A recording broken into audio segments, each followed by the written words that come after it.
Hello अस्सलाम वालेकुम, आवाज आ रही है? हेलो अस्सलाम वालेकुम, आवाज आ रही है? हेलो अस्सलाम वालेकुम। वालेकुम अस्सलाम जी सर, आ रही है आवाज़। Okay okay. हाँ।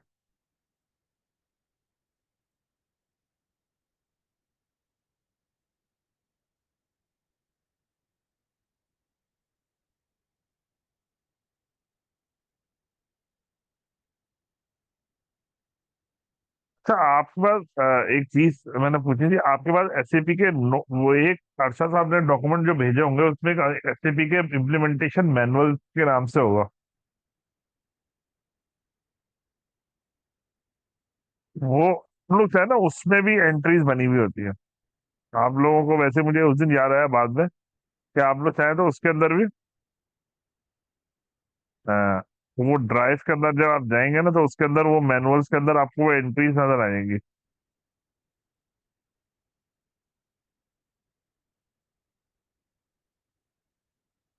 नहीं, मैंने सेंड नहीं किया था, अच्छा साहब लोगों ने किया था।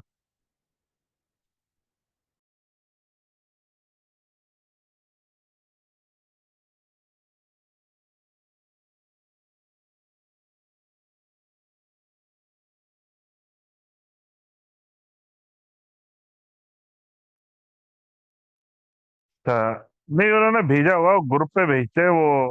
अगर नहीं भेजा तो आप एसएमएस कर दिएगा, वो भेज देंगे। वैसे तो उन्होंने भेज दिया होगा, क्योंकि ये तो शुरू शुरू में पहली एक दो क्लासेस में ही आ जाता है। ज्यादातर तो ऐसे ही होता है। वरना फिर वो ग्रुप जब बनता है, दोबारा एक दफा भेजते। अच्छा, भेजा जरूर होगा उन्होंने, मगर वो आप लोगों ने उसको इग्नोर कर दिया होगा। ऐसा होता है ना, व्हाट्सएप आ रहा है, आपने इग्नोर कर दिया, मैसेज आ रहा था, आपने इग्नोर कर दिया। तो आपने देखा नहीं होगा, वरना उन्होंने भेजा जरूर होगा। ऐसा नहीं हो सकता भेजे ना। क्योंकि अगर एक बंदे को आया, इसका मतलब सबको आएगा। भाई, आफरीदी साहब, ऐसा तो नहीं हो सकता ना कि एक को भेजे और दूसरे को ना भेजे। सारों को भेजा होगा उन्होंने। बाज दफा ऐसा होता है कि जैसे आपको मुख्तलिफ व्हाट्सएप आए, तो एक आपने उसका ध्यान नहीं दिया। ठीक है ना, लिंक के अंदर आया होगा आप। भाई,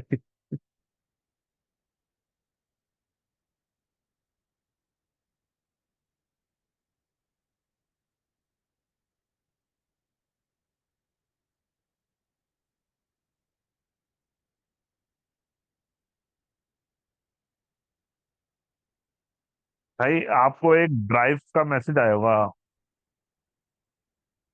ठीक है ना, ड्राइव का मैसेज आया होगा, उसके अंदर वो ड्राइव के अंदर होगा। आप में ज्यादा लोगों ने ड्राइव तो देखी ही नहीं होगी।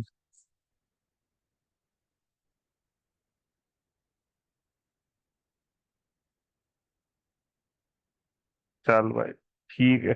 चले, अब मैं उसका एक सोल्यूशन निकाल लेता हूँ। अब आप लोग एक काम करें। जो आप क्या करिएगा, अरशद साहब का नंबर है ना आपका, तो उस नंबर पे एक व्हाट्सएप कर दीजिएगा कि भाई हमें वो नहीं मिली, ड्राइव नहीं मिली, ड्राइव नहीं मिली, तो वो आप लोगों को शेयर कर देंगे, ठीक है। और एक बंदा करे तो ये वो बल्कि यही कर दे कि हमारे क्लास में कई लोगों को नहीं मिली, तो यानी काफी सारे लोगों को नहीं मिली है, तो वो फिर क्या करेंगे, दोबारा सबको भेजेंगे। जिनको भेजा होगा उनको ही भेजेंगे, जिनको नहीं भेजा होगा उनको ही भेज देंगे, ठीक है। ये भी एक तरीका है, ठीक है। और मैं तो खैर उनको मैं ही बोल दूंगा, मगर ये कि मैं बाद में भूल जाता हूँ, क्योंकि मेरा उनसे कोई इतना कांटेक्ट होता नहीं है। अगर मैं भूल गया तो फिर मैं आपको बता दूंगा। तो खैर भारत, हम सेल साइकिल देख रहे थे, और सेल साइकिल के अंदर हम ये बात कर रहे थे कि आपकी जो सेल होती है, एक मतलब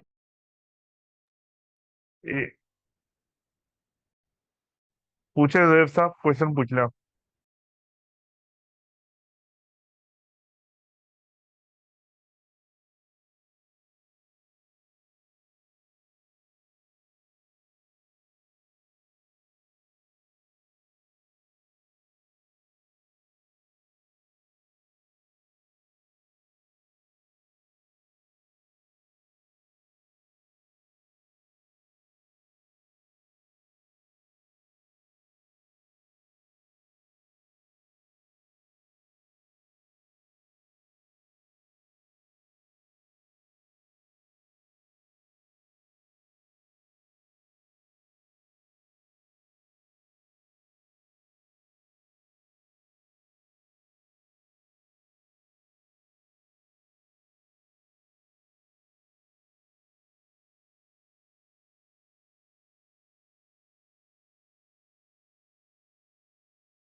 जी जनाब, सवाल करिए। हेलो। जी जी। हेलो। जी मैं पैसे काइंडली नॉन स्टोर आइटम और सर्विस के लिए।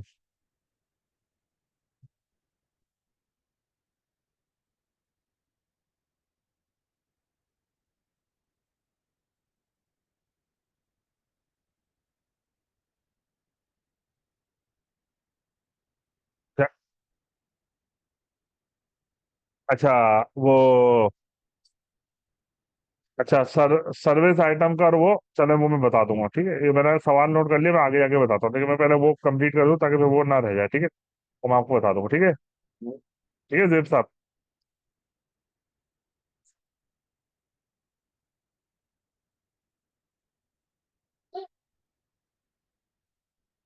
अच्छा। चलो उस्मान साहब, आपने काम अच्छा कर दिया, सबकी तरफ से मैसेज कर दिया ना।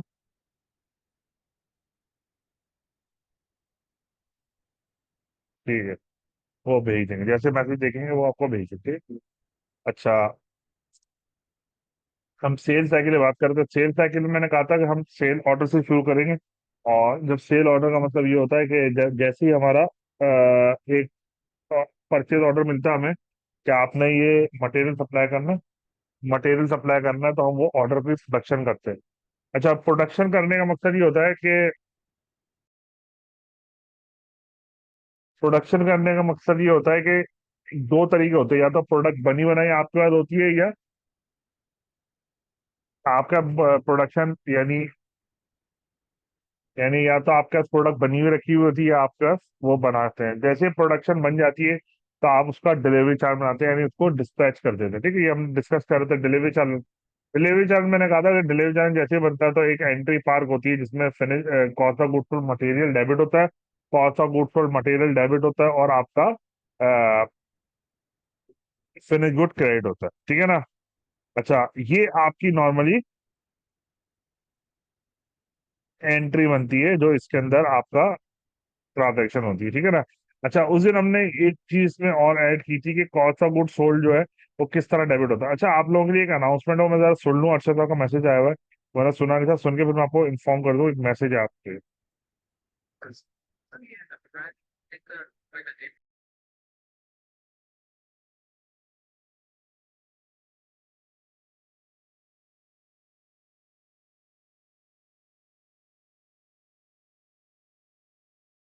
ओके। अच्छा, वो आप लोगों की लिए मैसेज था कि मैंने आपको बताया था कि आपकी कंप्यूटर अकाउंटिंग की क्लास है, कंप्यूटर अकाउंटिंग की क्लास है, जो ट्यूसडे थर्सडे एंड सैटरडे के अंदर होगी, ठीक है ना। तो कुछ लोगों को कंफ्यूजन हुई है उनके मुताबिक, कुछ लोगों को कंफ्यूजन हो रही थी, तो वो उन्होंने कहा मैं आपको मैसेज दे दूं। तो इंशाल्लाह कल से आपकी 7:45 पे क्लास होगी, ठीक है ना। तो मुझे नहीं पता कि क्या कंफ्यूजन है क्या नहीं है, पर उनको एक मैसेज आया हुआ है अर्षद साहब का ही कि आप लोगों की क्लास 7:45 पर ट्यूसडे थर्सडे एंड सैटरडे को कंडक्ट होगी। तो आज तो फ्राइडे, आज तो मेरी क्लास हो रही है, फिर कल से इंशाल्लाह उनकी आपकी कंप्यूटराइज अकाउंटिंग, जिसमें खुशबू पीसी टैली और माइक्रोसॉफ्ट एक्सेल होगा, ठीक है।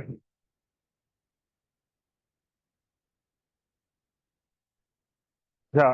तो ये अच्छा, इसके अंदर जो बात हम कर रहे थे, जो थोड़ी कंफ्यूजन भी हो रही थी, और ये सिर्फ आपको नहीं, तकरीबन हर क्लास के अंदर ये मुझे हमने देखता हूँ, बल्कि इनफैक्ट ये कि जब मैं खुद काम करना शुरू किया था तो मुझे भी ये चीज फील होती थी, मगर जाहिर सी बात है मैंने डायरेक्ट काम करना शुरू किया था और मैं एक चीज डायरेक्ट लाइव देख रहा था, तो शायद मुझे इतनी ज्यादा प्रॉब्लम नहीं हुई। और काफी सारे लोगों को नहीं भी करती, कुछ लोगों को प्रॉब्लम भी करती है, और कभी बहुत सारे लोगों को करती है, ठीक है ना।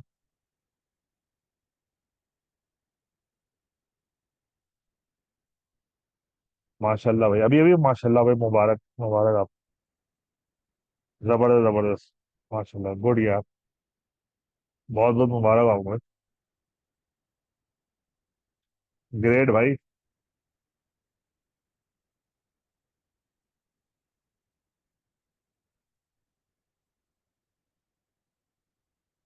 चलो सर, गुड हो गया।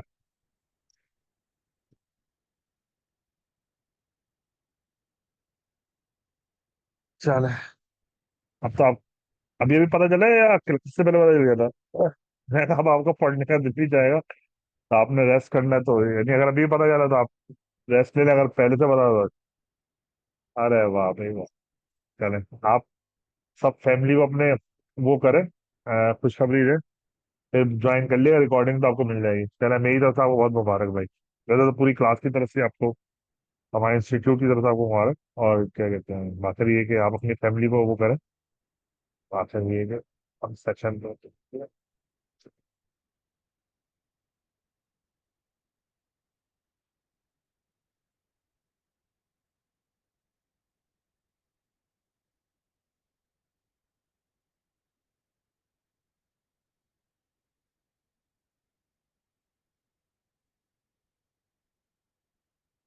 चल जाना आप।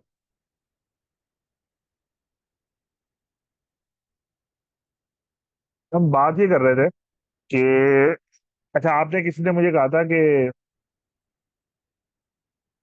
अम, एक वो क्वेश्चन है, तो वो अगर क्वेश्चन करना चाहे कर सकते हैं मुझसे, मैं अपना अपना कंटिन्यू भी करता हूँ साथ साथ, और ये अपना उसको कंटिन्यू करता हूँ। खैर बहरहाल, अच्छा बात ये हम कर रहे थे कि मटेरियल से डेबिट करें। मटेरियल से डेबिट करने की वजह ये होती है क्योंकि देखिए, असल में देखिए, जो कंफ्यूजन का मेन रीजन है ना, वो ये कि आपने भी वही पढ़ा है, मैंने भी पढ़ा है, जितने लोग होते हैं, यानी जितने लोग मार्केट में काम कर रहे होते हैं, जिन्होंने को कॉस्ट अकाउंटिंग पढ़े, नॉर्मल अकाउंटिंग पढ़े, मैनेजमेंट अकाउंटिंग पढ़े, कुछ भी पढ़े, हमें शुरू दिन से एक चीज सिखाई है, कॉस्ट ऑफ गुड्स सोल्ड का मतलब है मटेरियल, लेबर, एफओएच।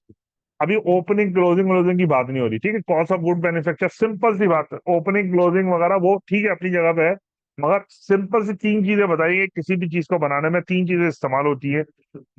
इवन ये कि सर्विस आइटम के लिए भी समझाया जाता है कि मटेरियल, लेबर, एफओएच। अब उसमें मटेरियल जीरो है तो लेबर एफओएच हो गए, ठीक है?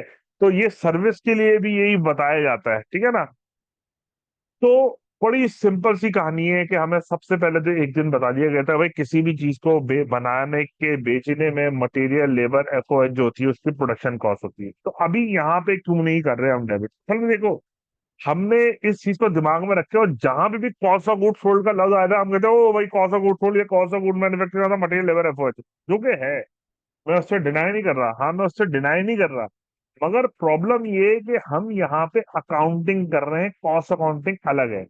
यानी कॉस्ट अकाउंटिंग जो है ना, वो सिर्फ रिपोर्ट का नाम है, ठीक है? वो रिपोर्ट अपनी जगह पे अभी भी काम करेगी, आगे भी रहेगी।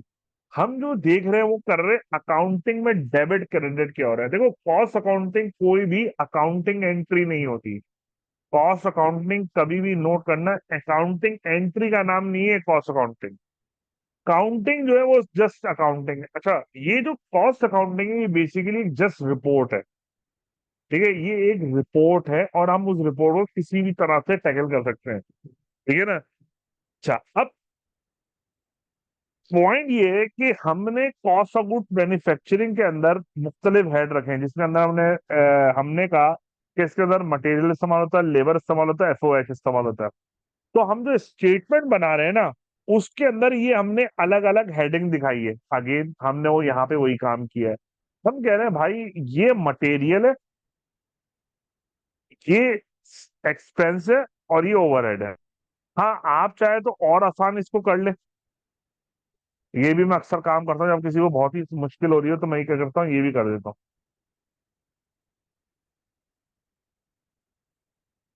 मगर इसमें भी एक फड्डा आ जाता है, ये भी एक एंट्री बनाते हैं हम लोग, मटेरियल कंज्यूम। अच्छा, इसमें एक फड्डा ये आता है कि वो लोग कहते हैं यार सब कंज्यूम से बड़ा मसला हो जाएगा, कंज्यूम मसला आ जाएगा, तो वो ओपनिंग और क्लोजिंग का इम्पैक्ट नहीं आया, तो वो ये एक स्टिल वो रहेगा। मगर आप इसको इस तरह भी कर सकते हैं। अच्छा, रीजन क्या है कि हम इन एक्सपेंसेस को अभी जीरो नहीं करेंगे, इनको हमें एयर एंड पे जाके जीरो करना है। इन एक्सपेंसेस को अभी हम जीरो नहीं करते, इनको हमें एयर एंड पे जाके जीरो करना है, ठीक है ना? अच्छा, अब पॉइंट ये है, यहाँ पे आ जाए। अच्छा, अब पॉइंट ये है कि ये आपकी बन गई cost of goods sold statement, आप यहाँ से लग बना। अच्छा, ये आपकी वही क्या कहते हैं, डिलीवरी चार्ट बना। उसके बाद आपने कहा डिलीवरी चार्ट बन गया, उसके बाद आपने कहा भाई मैं जो है ना अकाउंट रिसीवेबल इनवॉइस बनाऊंगा। इनवॉइस आपने सिंपल सी बना दी, account receivable business partner control account debit, ठीक है, account receivable business partner control account debit, sales credit और सेल टैक्स आउटपुट क्रेडिट। ठीक है भाई, account receivable control account debit, sales credit और सेल टैक्स आउटपुट क्रेडिट, ये आपकी account receivable की एंट्री। आपकी सेल साइकिल जो है वो यहाँ पे क्लोज हो जाती है। इसमें कोई और से ऐसी चीज नहीं, दो डॉक्यूमेंट देखा जाता है, इसमें दो डॉक्यूमेंट होते हैं, डिलीवरी चालान और इनवॉइस। सेल ऑर्डर भी होता है, मगर सेल ऑर्डर एक बिल्कुल सेपरेट चीज है, वो जस्ट एन ऑर्डर है। ठीक है ना, लोग बस समझे आपने परचेज ऑर्डर को कन्वर्ट कर दिया सेल ऑर्डर के अंदर, वो आपका सेल ऑर्डर होगा। मगर हाँ, डिलीवरी चालान और इनवॉइस ये आपका ट्रांजैक्शनल डॉक्यूमेंट। अच्छा, जो मेन चीज है ना हमने जो देखनी है वो देखनी है प्रोडक्शन साइकिल। तो देखो प्रोडक्शन साइकिल जो है ना, मैं एक प्रोडक्शन साइकिल बताने की कोशिश कर रहा हूँ। जो इसके पीछे लॉजिक है प्रोडक्शन साइकिल के पीछे, वो ये है कि आपको एक तो इन्वेंट्री को कन्वर्ट करना है प्रोडक्शन के अंदर, पहली चीज। सेकंड ये कि आपको ये आए कि किस तरह कन्वर्ट होता है रॉ मटेरियल फिनिश गुड में और थ्रू, यानी रॉ मटेरियल किस तरह कन्वर्ट होता है फिनिश गुड के अंदर, मटेरियल कॉस्ट कैसे आती है, और फिर वो डिलीवरी चैनल के थ्रू किस तरह राउटिंग होती है उसकी। जी भाई, सवाल पूछ लो उस्मान भाई। ठीक है ना, तो ये आपकी एक साइकिल, अब हम इसको देखते हैं। ये पूछिएगा उस्मान साहब, सवाल करें फिर मैं आगे चलता हूँ।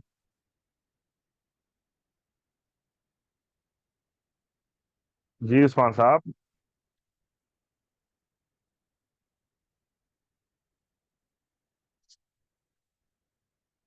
भाई आवाज नहीं आ रही उस्मान भाई।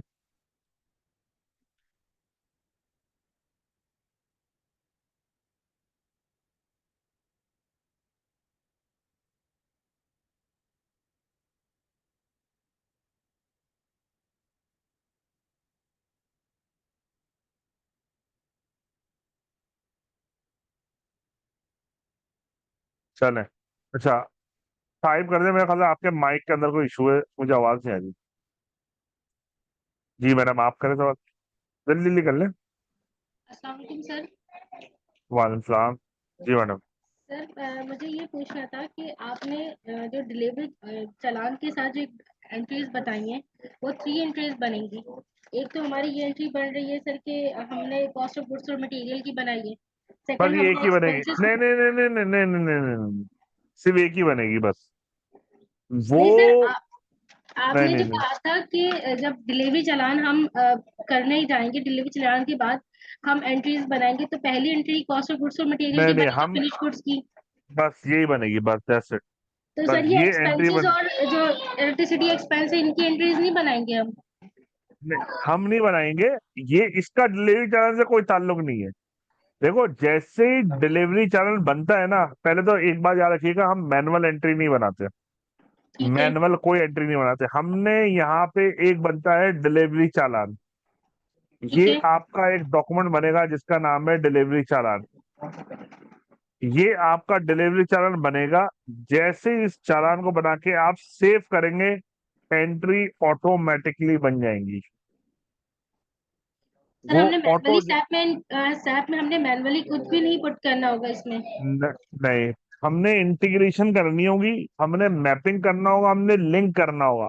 यानी हमने लिंक क्या करना होगा, हमने लिंक ये करना होगा कि जब भी हम इस टी शर्ट की सेल रिकॉर्ड करें, डिलीवरी चैनल बनाए, तो ये इसको मटेरियल कॉस्ट से डेबिट कर दे, और इस हेड को डेबिट कर दे, और इस हेड को क्रेडिट कर दे। भाई एक मिसाल है, आपने गलती से इधर इधर आपने एक हेड सेलेक्ट कर लिया, मिसाल के तौर पे आपने एक फिक्स एसेट का हेड सेलेक्ट कर लिया। Yes sir. गलत गलत है ये। ठीक है, ये इसको डेबिट कर देगा। आपने इधर फर्ज करें अ, कोई एक्सपेंस को, इंटरटेनमेंट एक्सपेंस को हिट कर दिया, ये इसको डेबिट कर देगा। इसको कुछ नहीं पता, ये आपको कुछ भी नहीं कहेगा, ये कहेगा भाई जिसको दिल चाहे डेबिट करो, जिसको दिल चाहे। आप इसको कहो इनकम को डेबिट करो, इनकम को डेबिट कर देगा। इसको इसको क्या पता। इसने आपसे पूछना है कि भाई तुम किसको डेबिट करना चाहते हो। जैसे ही डिलीवरी चार्ज बने तो आप बोलोगे ये जो नजर आ रहा है ना तुम्हें सीजीएस मटेरियल लिखा हुआ है, इसको डेबिट करना। हाँ, ये इसका काम ये है कि जैसे ही ये आप डीसी बनाओगे, ये डीसी बनाएगा सेल प्राइस से, डीसी बनाएगा सेल प्राइस से, मगर मटेरियल कॉस्ट जो है वो करेगा इससे डेबिट। देखो अभी देखा जाए तो हमारी प्रोडक्शन कॉस्ट क्या है, 11 लाख रुपए, टोटल प्रोडक्शन कॉस्ट 11 लाख रुपए, मगर सर सेल कर रहा है वो 25 लाख रुपए, 12,65,000 का। तो इसने डीसी जो बनाएगा वो इतने से बनाएगा, मगर चूंकि इसके पास इस टी शर्ट की वैल्यू इसकी इन्वेंट्री वाले सिस्टम में आ रही है 9 लाख रुपए, तो इसलिए 9 लाख को डेबिट कर दे। और ये 9 लाख कैसा है ये मैं बताने जा रहा हूँ अभी आपको, ठीक है सर ना। ये वैल्यू बस डिफर नहीं इतना कर सा ही जाएंगे? बताएगा। सर क्या? ये वैल्यू नहीं, डिफर नहीं हो जाएंगी कि हमारे पास जो अमाउंट है 12,65,000 और हम जो एंट्रीज बना रहे हैं वो 9 लाख की बना रहे हैं, बाकी वैल्यू जब हम उसकी एंट्रीज नहीं बनाएंगे तो वो वैल्यू डिफर नहीं करेंगी? नहीं कुछ नहीं, वो तो आपका लेजर इससे हिट हो रहा है ना, ट्रायल बैलेंस इससे हिट हो रहा है। उसको इससे मतलब थोड़ी नहीं, वो तो एक डॉक्यूमेंट है कि हाँ इतने का बेचा है। और मजे की बात एक और चीज आपको ऐड कर दूं, डिलीवरी चालान के ऊपर तो ये प्रिंट भी नहीं हुआ होता, ओके। ये हिस्सा तो प्रिंट भी नहीं होता। डिलीवरी चालान सिर्फ इतना होता है, उसमें सिर्फ आइटम आता है, डिस्क्रिप्शन आती है, क्वांटिटी आती है, यूनिट ऑफ मेजरमेंट आती है, और इन्फॉर्मेशन आती है, एड्रेस आता है, ट्रक नंबर आता है, गाड़ी नंबर आता है, डेट आता है, सब कुछ आता है। अमाउंट वगैरह तो आता भी नहीं है, समझ फिर रही ये बात को। वैल्यूज जो हम एक्सपेंस जो सैलरीज एक्सपेंस और बाकी जो आपने एंट्रीज बनाई फैक्ट्री ओवरहेड और सैलरी एक्सपेंस की, तो ये ये बता रहा हूँ एंट्रीज भाई। हमने कहीं पे भी शो नहीं करनी क्या? नहीं, आपने लास्ट टाइम वाले सेशन लिया था परसों जो लिया हुआ था। सर मैंने रिकॉर्डिंग सारी सुनी थी, वो सारी चीजें नोट डाउन भी की थी, बट यहाँ पे मैं थोड़ी कंफ्यूज हो रही हूँ कि ये जो नहीं, सैलरीज एक्सपेंस आपने है वो। अगर रिकॉर्डिंग सुनी थी तो एक चीज आपको मैं रिपीट करता हूँ जी कि जी। उस रिकॉर्डिंग में आप जरा दोबारा से सुनिएगा, वैसे मैं आपको बता भी रहा हूँ कि मैंने ही कहा था कि भाई आप ये कहेंगे कि भाई ये 9 लाख से क्यों डेबिट कर रहा है। जी मुझे सर। जब एक प्रोडक्ट बनाने में 11 लाख रुपए लगे, मेरी प्रोडक्ट तैयार हुई है 11 लाख रुपए की, ठीक है, मेरी प्रोडक्ट तैयार हुई है 11 लाख रुपए की, आप कह रहे हैं 9 लाख को डेबिट करो, भाई क्यों, मैं तो 11 लाख से डेबिट करूंगा। तो वहां मैंने बताया था वो इसलिए नहीं करोगे कि इस 11 लाख के अंदर 1,75,000 सैलरी है और 25,000 रुपए बिजली का बिल है, ये दोनों आप अलग से डेबिट कर रहे हैं। सर हम यहाँ पे ये सिर्फ मटेरियल की एंट्रीज लिख रहे हैं, तो इस वजह से हम 9 लाख रुपीज का हम एंट्री बना रहे हैं, ये तो मुझे हाँ, बात समझ में आ गई थी। और बट जो सैलरी है ये तो आप अलग से मंथ एंड पे अपने दूसरी जगह पे एंट्री करते हैं ना, जब आप सैलरी पे करने जा रहे होते हैं, बिजली का बिल पे करने जा रहे होते हैं, ये जब आप डेबिट कर रहे होते हो। सर जस्ट फॉर अभी अंडरस्टैंडिंग के लिए आपने ये शो किया कि ये वैल्यूज है, इस हाँ, वजह से हमने इसको इस तरह किया, बट हम जी, जब जी, एंट्रीज जी, बनाएंगे सिर्फ मटेरियल की सिर्फ 9 लाख की बनाएंगे ऑब्वियसली। बिल्कुल ऐसे ही होती है, बिल्कुल ऐसे ही होती है। ओके। क्योंकि आपके पास से एक एतराज आ सकता था कि सर इसको तो डेबिट करें 9 लाख से, वो 11 लाख से, आप 9 लाख से क्यों कर रहे हैं। तो आपको ये समझाने के लिए कि भाई ये 9 लाख जो है इसीलिए 9 लाख हो रहा है कि ये बाकी ये भी एंट्री होगी, मगर इसकी एंट्री अलग से होगी, इसका डीसी से कोई लिंक नहीं है। हाँ, मगर जब आप उस प्रोडक्शन की कॉस्ट देखेंगे तो सिस्टम आपको दिखा रहा होगा कि इसको बनाने में जो कॉस्ट आई है वो 11 लाख रुपए आई है। क्यों? सिस्टम बॉम्ब को देखता है और बॉम्ब के हिसाब से स्टैंडर्ड कॉस्ट को दिमाग में रखते हुए सिस्टम उस वैल्यू से एक डॉक्यूमेंट बना के दे देता है, ठीक है ना। अच्छा, अब उस्मान साहब क्या पूछ रहे हैं, जैसे डीसी बनाते हैं तो फिनिश गुड स्टॉक आउट नहीं होती जब तक हम उसकी।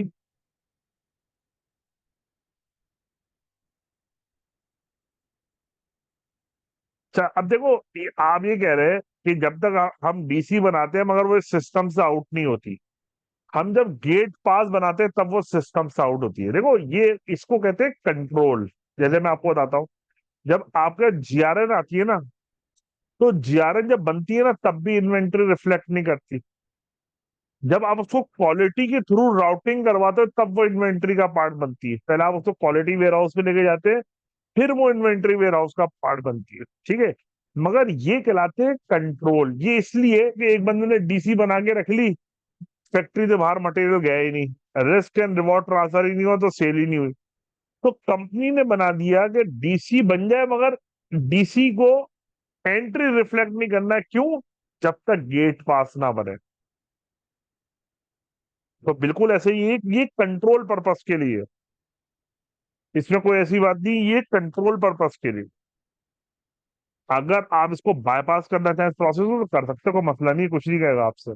आप कह भाई मेरे पास गेट पास का सिस्टम ही नहीं है, जो डीसी है वही गेट पास है। मैं आपको बता देता हूँ। अब इसमें अक्सर लोग क्या करते हैं, जो डीसी बनाते हैं ना, उसी का प्रिंट फॉर्मेट ऐसा तैयार करते हैं, जब वो प्रिंट निकलता है ना तो 3 कॉपी निकलती है। एक कहलाती है डीसी कस्टमर कॉपी, एक आपकी कॉपी होती है, और एक गेट पास होता है उसके आगे। वो एक ही प्रिंट से 3 निकाल लेता है। तो इसमें इतना बड़ा मसला नहीं है, ये कंट्रोल डॉक्यूमेंट होगा, वो आपके ऊपर है, आप लगाना चाहे नहीं लगाना चाहे। मगर लोग यस लगाते हैं, वो इसलिए लगाते हैं कि वो बाद में ऐसा होता है कि डीसी बन गया, मटेरियल गया ही नहीं, या डीसी 100 का बन गया, गेट पास 99 का बना। स्टोर आइटम की तो एंट्री होगी ना यार। अच्छा, अब आ जाओ, हमें जरा हम ये साइकिल देखनी थी हमें। अच्छा, देखो अब जो मैं प्रोसेस आपको बता रहा था उसके अंदर मैं आपको ये बताना चाहता हूँ कि देखो, हम एक प्रोडक्शन का सिनेरियो देखते हैं।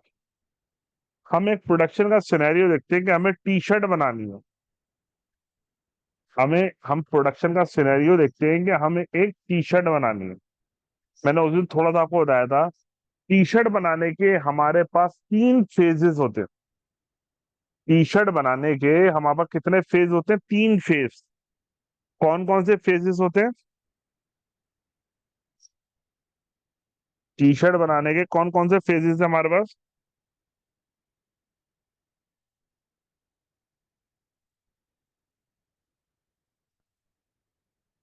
हाँ, ये मैंने बताया था कि आप इसको कटिंग, स्टिचिंग, पैकिंग कर लें। ठीक है, बिल्कुल। अच्छा, आप चाहो तो उसको और खींच लो, और स्टेजेस बढ़ा दो। आप क्या, पहले फैब्रिक निटिंग, मैं एक कंपनी में काम करता था, वहाँ फैब्रिक भी हम निटिंग करते थे। पहले हम यान से फैब्रिक बनाते थे, ठीक है ना। यान से फैब्रिक बनाते थे, फैब्रिक की कटिंग होती थी, फिर स्टिचिंग होती थी, फिर पैकिंग होती थी, एक ही जगह पे, एक ही कंपनी के अंदर। अच्छा, मगर अभी मैं यहाँ पे इसको 3 स्टेजेस में रखा हूँ, कटिंग, स्टिचिंग और पैकिंग, ठीक है ना। तो ये आपका, अच्छा, लेबलिंग जो है, पता नहीं, अगर होता हो कहीं पे हो सकता है, मगर ये पैकिंग के अंडर ही आ जाएगा, ठीक है ना। तो ये इस तरह हम 3 से आगे। अच्छा, इस तरह हर चीज, हर किसी की प्रोडक्ट के मल्टीपल फेजेस हो सकते हैं, यानी एक प्रोडक्ट को बनाने में मल्टीपल फेजेस हो सकते हैं, ठीक है ना। ठीक है ना, तो ये मल्टीपल फेजेस हो सकते हैं, कोई इसमें मसला नहीं होता। कटिंग है, स्टिचिंग है, पैकिंग है, ठीक है ना। आप कोई और किसी कंपनी में काम करते हैं, वहां मुख्तलिफ फेजेस हो सकते हैं। अच्छा, फिर फेज के अंदर फेजेस हो सकते हैं। जिस इंडस्ट्री से मेरा ताल्लुक है, वहां पे अगर मैं आपको स्टेजेस बताना चाहूँ ना, तो कुछ ऐसी प्रोडक्ट होती है जिनकी 20-20, 25-25 लाइंस होती हैं, यानी फेजेस होती हैं। हायरार्की जो है उनकी 20-20, 25-25 उसमें वो रिफ्लेक्ट कर रही होती है। पहले एक जगह जाएगा, दूसरी जगह जाएगा, तीसरी जगह जाएगा, वापस आएगा, 5वीं जगह जाएगा, छठी जगह जाएगा, 7वीं जगह, इस तरह करते करते 15 से 20 स्टेजेस, या समटाइम इससे भी ज्यादा होते होंगे। क्योंकि एक चीज को बनने में मुख्तलिफ 15-20 लोग अलग अलग काम करते हैं। तो वहां पे भी एक कॉन्सेप्ट हमने दिया हुआ है, हमने उसको शॉप्स बना दिए हैं। हमने कहा भाई ये शॉप है, हर शॉप अपना अपना, हर शॉप का कॉन्सेप्ट की और वजह है। शॉप के कॉन्सेप्ट बहुत सारी कंपनियों में होता है। शॉप का कॉन्सेप्ट उन जगहों पे होता है जहाँ पे अलग अलग प्रोडक्शन हो रही होती है। यानी हर डिपार्टमेंट में होगा कि आपने इतने पीस बनाना है, उसको होगा आपने इतने पीस बनाना है उसको। फिर मुख्तलिफ डिपार्टमेंट मुख्तलिफ के लिए रॉ मटेरियल होते हैं, यानी ए डिपार्टमेंट जो है उसका BCDEFGH रॉ मटेरियल है।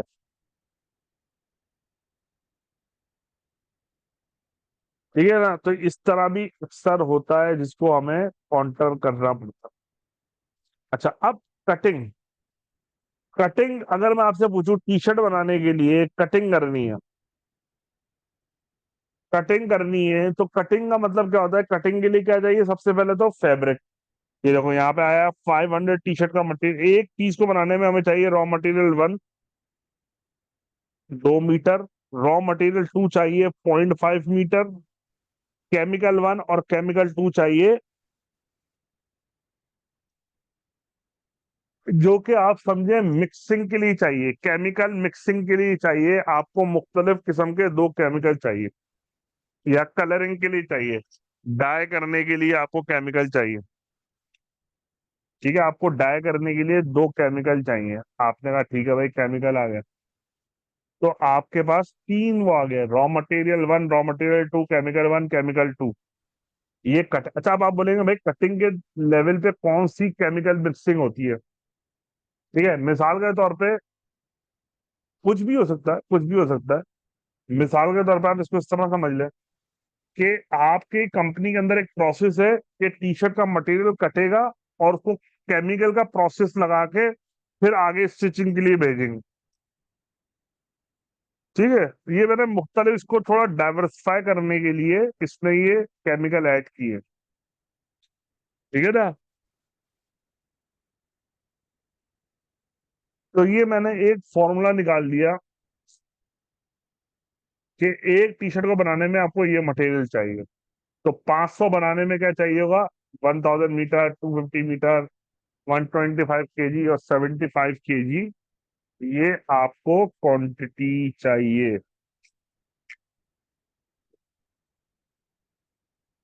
ठीक है। अच्छा, आपके पास ये सारी इन्वेंट्री पड़ी हुई है स्टोर में, और स्टोर में किस वैल्यू में पड़ी हुई है? ये इसके रेट है, और इनकी इन्वेंट्री वैल्यू क्या पड़ी हुई है?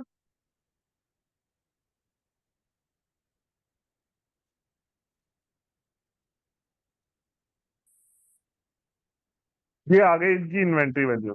तो जैसे ही आपने स्टिचिंग को इशू किया, यानी प्रोडक्शन से स्टिचिंग में इशू किया, तो एक एंट्री बनी रॉ मटेरियल प्रोडक्शन डेबिट हो गया, और रॉ मटेरियल स्टोर क्रेडिट हो गया। तो जो जो मटेरियल स्टोर में नजर आ रहा था वो आपने कहा शिफ्ट कर दिया स्टोर प्रोडक्शन में, मगर है अभी वो मटेरियल फॉर्म में ही आपके सामने आ। अच्छा, ऐसा नहीं कि इस लेवल पे लेबर एफर्ट नहीं लगेगा, स्टिचिंग के पैकिंग में कटिंग में बाकायदा लेबर भी लगेगी, एफर्ट भी लगेगा। तो वो रिपोर्ट आपने एक स्टैंडर्ड देके कि भाई ये 500 टी शर्ट बनाने में 150 रुपए पर टी शर्ट स्टिचिंग वाला लेगा, या 50 रुपए एक टी शर्ट के लेता है स्टिचिंग वाला। एफओएच जो है वो 80 रुपए पर आवर लगते हैं, और ये मटेरियल कॉस्ट आ गई। 500 के हिसाब से मल्टीप्लाई किया तो सिस्टम ने कहा आपको, जैसे ही आपने इसकी प्रोडक्शन रिकॉर्ड की, सिस्टम ने कहा ये आपकी प्रोडक्ट कॉस्ट बन गई है। सिस्टम ने कहा भाई ये आपकी प्रोडक्शन कॉस्ट है।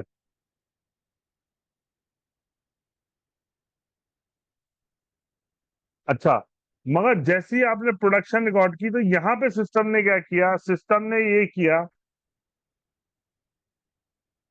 एक डॉक्यूमेंट होता है जो कहलाता है रिसीव फ्रॉम प्रोडक्शन।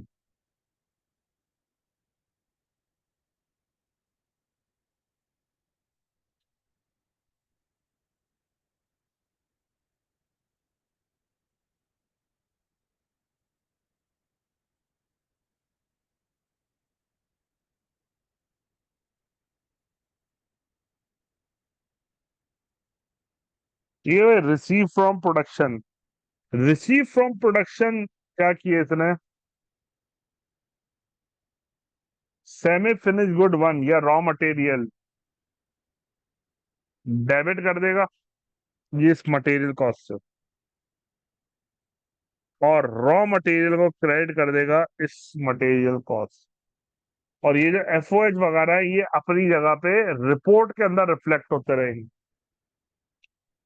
इस सिस्टम में जब आप जाके देखेंगे कि ये मैंने 500 टी शर्ट की कटिंग कर ली, तो इसको बनाने में जो मेरी टोटल कॉस्ट लगी है वो लगी है आपकी 18,02,000 रुपए।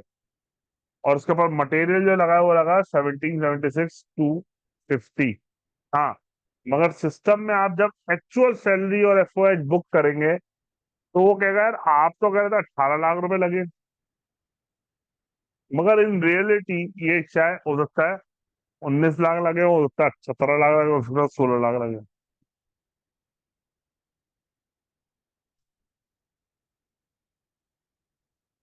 ठीक है ना। तो ये आपने जैसे रिसीव फ्रॉम प्रोडक्शन की एंट्री बनाई, जैसे ही आपने रिसीव फ्रॉम प्रोडक्शन की एंट्री बनाई, तो क्या एंट्री बन गई? मटेरियल या सेमी फिनिश गुड डेबिट,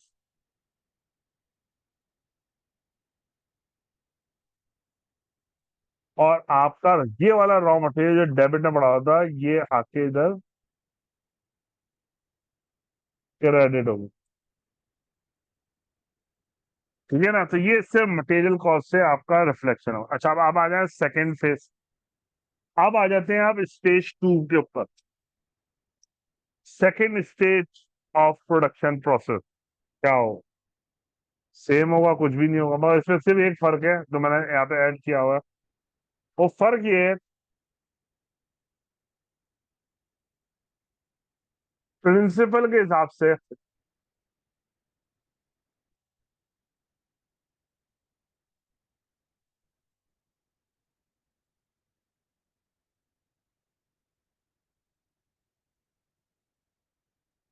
एक मिनट,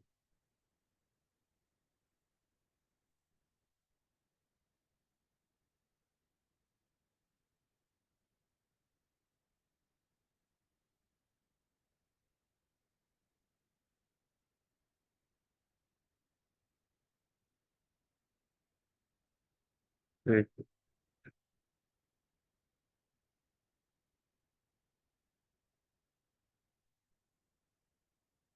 क्या हो गया? तो इसका हाइट हो,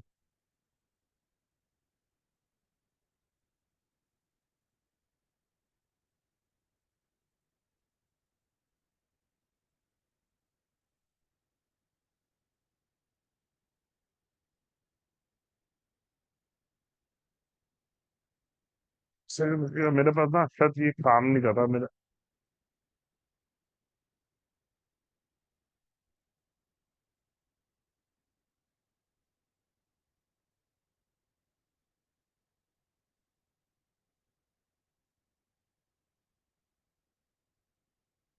अच्छा जनाब। अच्छा, अब कटिंग के बाद आता है स्टिचिंग। स्टिचिंग ही कहता है कि स्टेप 2 के अंदर आपको एक पीस बनाने में S1 चाहिए। S1 का मतलब क्या? ऊपर वाला। और एबीसी मटेरियल चाहिए एक, 2 पीस। एबीसी चाहिए आपको 0.025 kg, और ABC3 आपको चाहिए 1। ये आपको अगला फेज बनाने में ये चीजें चाहिए। अच्छा, S1 तो क्या करेगा? ये यहां से उठा के ले आएगा और ये कहेगा भाई ये 500 चाहिए, 500 दे दो। अच्छा, उसके रेट कैसे निकालेगा? भाई देखो, कटिंग को 500 करने में ये कॉस्ट लगी थी, तो पर यूनिट कॉस्ट लग गई आपकी ये यदि 17,76,000 डिवाइड बाय 500।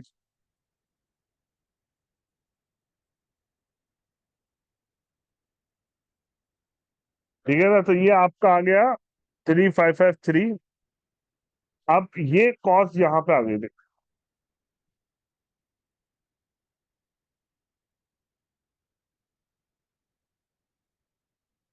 ठीक है ना, ये कॉस्ट यहाँ पे उठ के आ गई। अच्छा, 500 से मल्टीप्लाई किया और ये आपकी आ गई 17,76,250।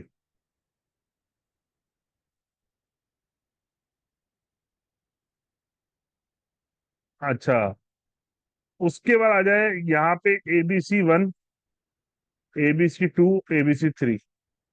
ये आपने स्टोर से इशू करवाया, ग्रीन मार्क हुए हैं ये आपने स्टोर से इशू करवाया। स्टोर का मतलब है किस फॉर्म में पड़ा हुआ है ये, मटेरियल के फॉर्म में पड़ा हुआ है। तो अगर मैं आपसे पूछूं इस लेवल की स्टेप 2 की प्रोडक्शन की एंट्री क्या बनेगी, बताएं। देखता हूं कौन बताता है। हाँ भाई, स्टेप 2 की प्रोडक्शन की एंट्री कौन बनाएगा, बताएं।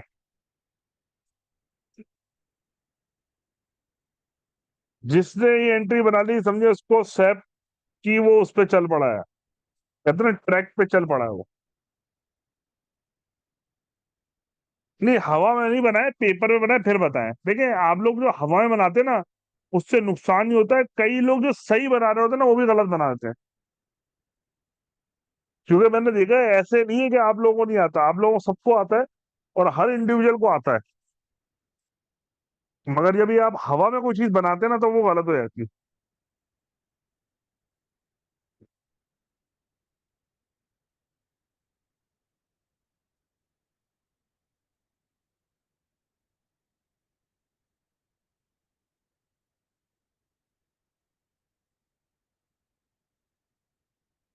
भाई,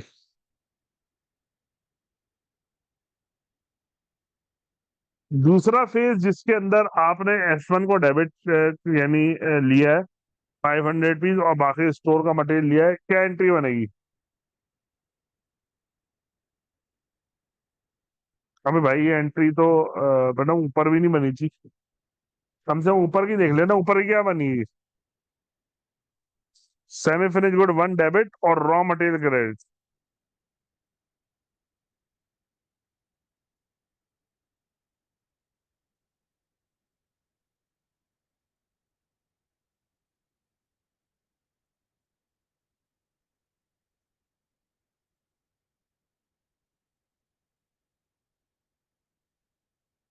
चलो मैं बनाता हूँ, मैं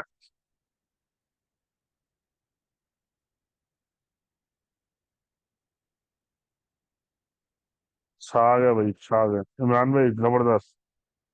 देखो भाई, ये देखो सेमी फिनिश गुड डेबिट 2,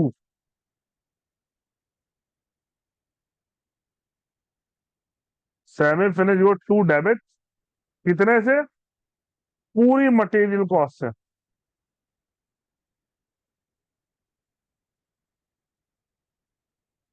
4, ये 17,76,000 है, ये किसके अंदर पड़ा हुआ है, सेमी फिनिश गुड 1 के अंदर पड़ा हुआ है, डेबिट हुआ हुआ ऊपर देखें, ये देखें।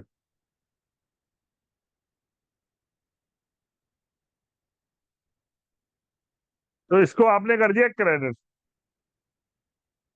ठीक है, इसको आपने कर दिया क्रेडिट। अच्छा, ये जो ग्रीन के अंदर हाईलाइट है, सो ग्रीन के अंदर हाईलाइट इसलिए किया है क्योंकि ये किस शक्ल में पड़ा हुआ है, रॉ मटेरियल की शक्ल में पड़ा हुआ है। तो ये क्या होगा, रॉ मटेरियल को क्रेडिट कर दे।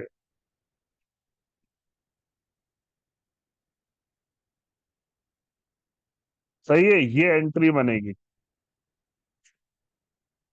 सही है, रॉ मटेरियल सेमी फिनिश वो डेबिट हो गया आपका मटेरियल कॉस्ट से, और सेमी फिनिश 1 डेबिट और रॉ मटेरियल क्रेडिट।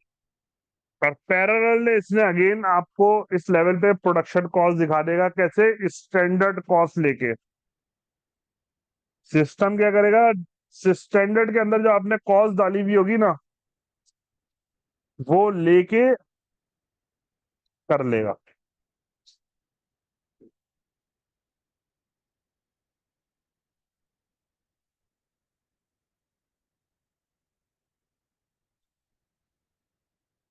ठीक है, अच्छा अब आ जाए स्टेप 3 के ऊपर। स्टेप 3 के ऊपर,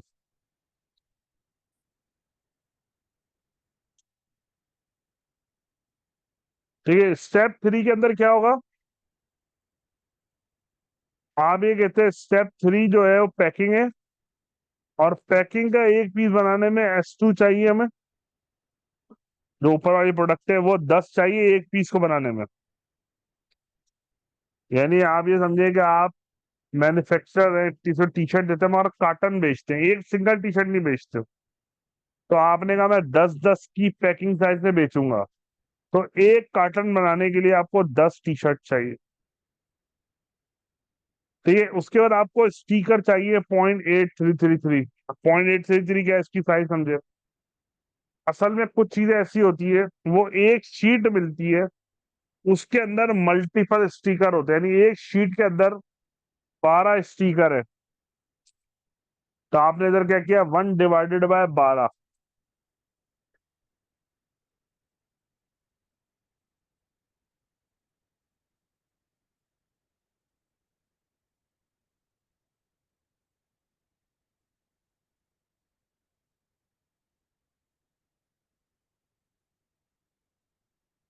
अच्छा, अब एक पीस को बनाने में 10 चाहिए, तो 50 बनाने के लिए आपको 500 चाहिए होंगे।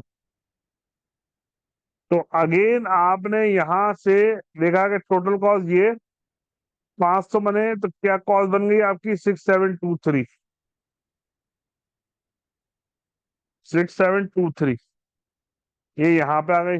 इसी तरह हम स्टिकर की कॉस्ट स्टोर से आ गई, और कार्टन की कॉस्ट भी स्टोर से आ गई। ठीक है भाई। अच्छा, जैसे ही ट्रांजैक्शन सेव किया, अगेन क्या एंट्री बन गई आपकी, फिनिश गुड डेबिट इस कॉस्ट से, टोटल कॉस्ट है ये वाली।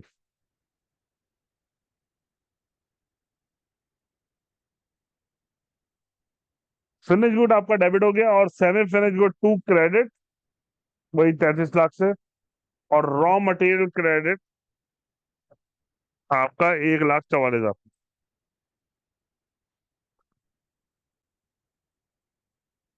देखो अभी ये जो 35 लाख है ना, ये सिर्फ क्या है, मटेरियल कॉस्ट। अब आप बोलेंगे यार लेबर एफओएच कहाँ है, पूरी फिनिश गुड बन गई। भाई वो सिस्टम के अंदर आपने डाला हुआ है कि एक पीस को बनाने की पैकिंग के लिए 2 रुपए लेबर लगेगी, स्टिचिंग के अंदर 100 रुपए लेबर लगेगी, कटिंग के अंदर 25 रुपए लगेगी, तो 127 रुपए टोटल लेबर हो गई। ये सिस्टम आपको खुद निकाल के देगा।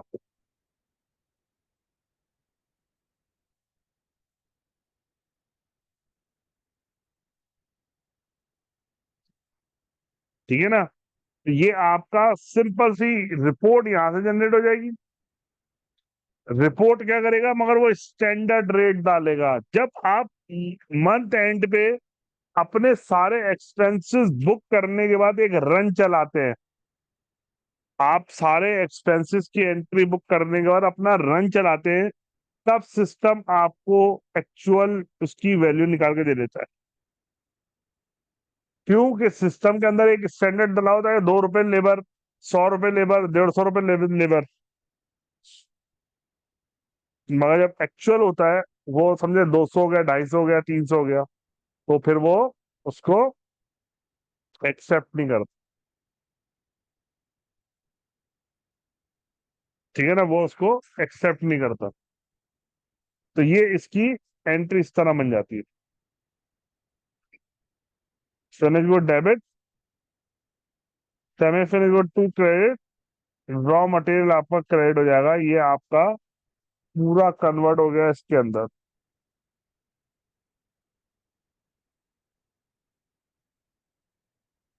ठीक है भाई। अच्छा, उसके बाद अब देखो, अब इसी की आप वो बनाओ डिलीवरी चालान।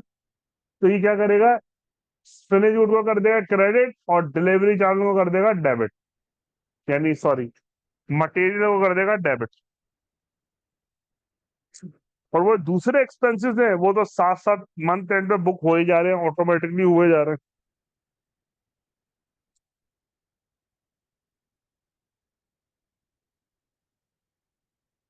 बात समझ आई, ये आपकी इस तरह बनती है एंट्री।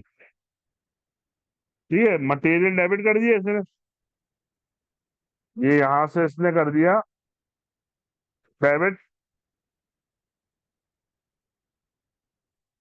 और ये हो गया क्रेडिट। अच्छा, डिलीवरी चार्ज में ना, उसके बाद बन गई आपकी सेल टैक्स इनवॉइस। जिसमें आपका अकाउंट रिसीवेबल डेबिट हो जाएगा, आउटपुट और सेल्स क्रेडिट हो जाएगा।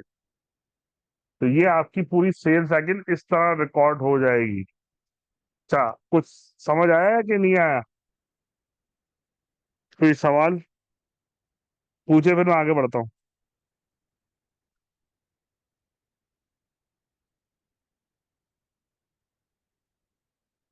देखो इस तरह ही कन्वर्ट हो रहा है। देखो बड़ा है, बड़ा सिंपल सा प्रोसेस।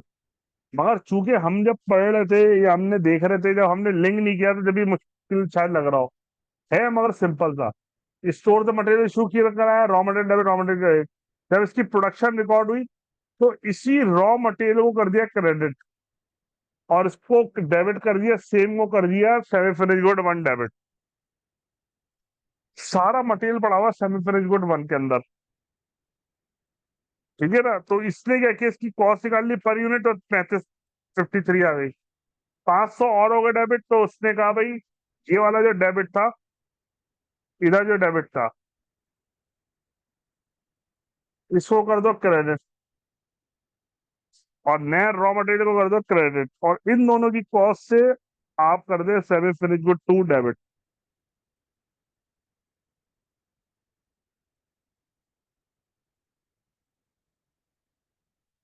ठीक है ना? इसी तरह आपकी थर्ड एंट्री आ गई, क्योंकि आप सारा शिफ्ट हो गए टू के अंदर। अब आप उस टू को कर दे क्रेडिट, फिनिश गुड को कर दे डेबिट, और ये आर एन को कर दे क्रेडिट।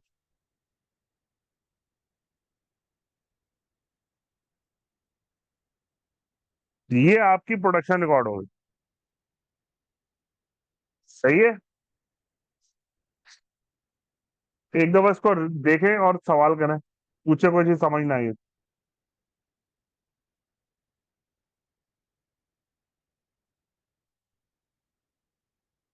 जी जनाब, कोई क्वेश्चन? सर अगर ये फिनिश गुड्स रह जाती हैं तो ये नेक्स्ट नेक्स्ट उसमें ओपनिंग ओपनिंग वो होंगी। नहीं नहीं, रहती क्या है, रहती है तो फ्रिज गुड में पड़ी रहेंगी। वो तो अभी हमने एक आइडियल सिचुएशन की है ना। देखो मिसाल के तौर पे जी। आप ये कह रहे हैं, कोई बात नहीं, मैं भी आपको ये इसको दिखा देता हूँ। मिसाल के तौर पे डिलीवरी चार्ज बनी है 40 पीस की। पहले तो आप इसकी प्रोडक्शन की वैल्यू निकाल लें कितनी बनी है। पर पीस ही आ गया। अब आप कहते हैं भाई 40 सेल हुआ।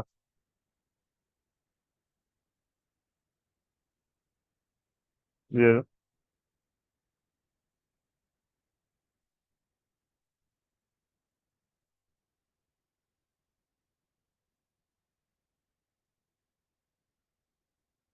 40 नहीं, 450 कर दो। हाँ, 40 हुआ तो इससे डेबिट हो गया। अगर 480 होता है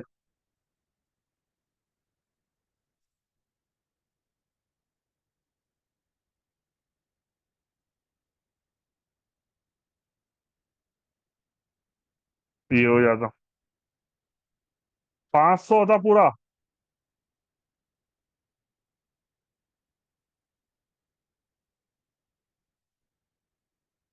ठीक है। अब अगर ये 350 था ये हो जाता, 250 था तो ये हो जाता।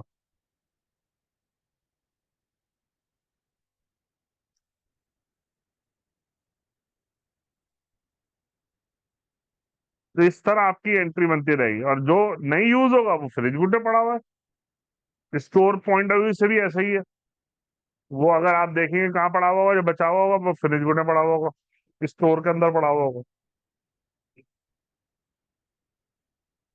आप पता है एसएपी हो या कोई भी ईआरपी हो, इनकी डेफिनेशन ही यही है कि ये रियल लाइफ टाइम रिपोर्टिंग करता है, रियल टाइम रिपोर्टिंग करता है। सर बैलेंस शीट में रिफ्लेक्ट हो जाएगा जो फिनिश गुड पड़ा हुआ होगा क्लोजिंग। हाँ, वो क्लोजिंग में आ जाएगा, बिल्कुल ऐसे ही है। वो तो ट्रीटमेंट तो वही रहेगी फिर आपकी ना, हर चीज की। जी जनाब, और कोई सवाल? क्योंकि आप सवाल कर ले, क्योंकि आप एक नया टॉपिक स्टार्ट करना है, वो मंडे से ही करेंगे, चार्ट ऑफ अकाउंट। अच्छा भाई, जो लोग रिकॉर्डिंग सुनेंगे और जो लोग क्लास में मौजूद है, देखिए मंडे को जरूर आना है। मंडे को बहुत इंटरेस्टिंग टॉपिक भी है, मुश्किल भी, और एक अच्छा टॉपिक है जो आपको नॉर्मल लाइफ में कभी समझाएगा कोई नहीं, क्योंकि इसका कोई ताल्लुक नहीं बनता इसको समझाने का। ठीक है, चार्ट ऑफ अकाउंट। और हो सके जो लोग स्पेशली अभी थोड़ा दूर है अकाउंटिंग से अकेडमिकली या प्रोफेशनल एक्सपीरियंस वाइज, उनसे मैं एक यही वो कहूंगा कि कल और परसों छुट्टी है, सैटरडे संडे, तो एक दफा रिव्यू करें, ढूंढे, ट्राई उसको निकालें कि चार्ट ऑफ अकाउंट क्या होते हैं और उसको रिव्यू करके आए। ठीक है ना, ये समझे आपको असाइनमेंट दे रहा हूँ मैं कि आप उसको रिव्यू करें, देखें कि क्या क्या होता है, ताकि जब आप आए तो आप उससे प्रॉपर तरीके से इसको समझ सके, वन गो के अंदर ही आपको सही से चीज समझ आ जाए, क्योंकि ये मेन आपकी बैकबोन है पूरे एसएपी फाइनेंशियल मॉडल की। बल्कि लोग तो कहते हैं फाइनेंशियल मॉडल की बैकबोन है, मेरे यानी मेरा ओपिनियन ये है, या मेरी एक वो है असेसमेंट ये है कि आपका पूरा एसएपी जो है ना, पूरा एसएपी इसी के ऊपर टिका हुआ होता है। यानी एसएपी की जो जान है ना, वो यही है। अगर चार्ट ऑफ अकाउंट नहीं होगा तो एसएपी ही नहीं होगा, या कोई और ईआरपी नहीं होगा। यानी मेन चीज है आपका चार्ट ऑफ अकाउंट।